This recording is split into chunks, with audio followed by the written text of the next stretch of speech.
An Eye for an Eye by William le Queux. Chapter 1. The Mystery Man. Hush!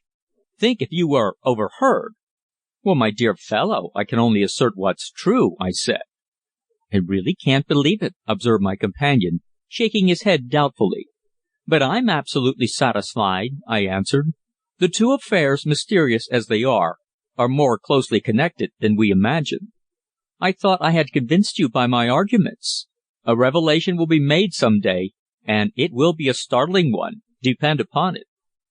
You'll never convince me without absolute proof, never. The idea is far too hazy to be possible. Only a madman could dream such a thing. Then I suppose I'm a madman, I laughed. No, old chap, I don't mean any insult, of course, my friend the journalist, a youngish, dark-haired man, hastened to assure me. But the whole thing is really too extraordinary to believe. We were seated together one June morning, some years ago, in a train on the Underground Railway, and had been discussing a very remarkable occurrence which had been discovered a few days before, a discovery that was a secret between us. Scarcely, however, had he uttered his final denunciation of my theory, when the train ran into the sulphurous, ever-murky station at Blackfriars, for the electrification of the line was not then completed, and promising to continue our argument later, he bade me good-bye, sprang out, and hastened away in the crowd of silk-hatted city men on their way to their offices. He was rather tall, aged about 30, with a well-cut, clever face, a complexion unusually dark, a well-trimmed black moustache, and a smart gait which gave him something of a military bearing.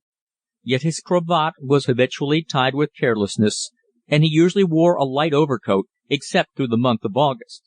His name was Richard Queux, one of the sharpest men in Fleet Street, being special reporter of London's most up-to-date evening paper, The Comet.